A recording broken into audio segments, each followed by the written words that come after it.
بسم اللہ الرحمن الرحیم۔ السلام علیکم ورحمۃ اللہ وبرکاتہ۔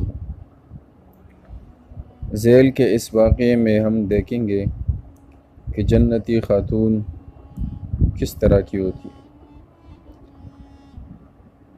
حضرت عطاء بن ابی رباح رحمہ اللہ حضرت ابن عباس رضی اللہ تعالی عنہ کو شاگرد خاص ہے۔ ایک دن حضرت ابن عباس رضی اللہ تعالی عنہ عطاء بن ابی رباح رضی اللہ تعالی عنہ سے فرمانے لگے، میں آپ کو ایک جنتی عورت نہ دکھاؤں؟ عطاء نے کہا، ضرور، کیوں نہیں؟ حضرت ابن عباس رضی اللہ تعالی عنہ نے بتایا کہ یہ سیاہ عورت ایک دن نبی کریم صلی اللہ علیہ وآلہ وسلم کے پاس آئی اور ان سے فرمانے لگی کہ مجھے مرگی کا دورہ پڑتا ہے، مجھے اپنا کوئی ہوش نہیں رہتا اور نہ ہی میرا لباس ٹھیک حالت میں رہتا ہے، میرے لیے رب تعالیٰ سے دعا کیجیے۔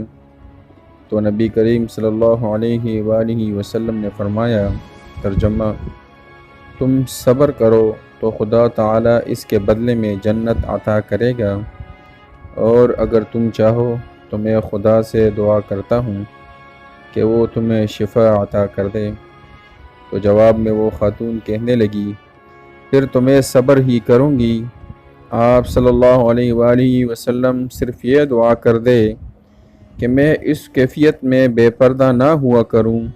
آپ صلی اللہ علیہ وسلم نے اس کے لیے دعا فرما دی۔ یہ واقعہ صحیح بخاری کے حدیث 5652 میں درج ہے۔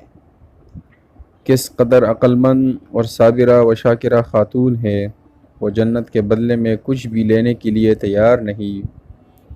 یہی حضرات صحابہ کرام رضی اللہ تعالیٰ عنہ کی شان ہے کہ ان کی نظر ہمیشہ دنیا کے بجائے آخرت اور اس کی دائمی نعمتوں پر لگی رہتی ہے۔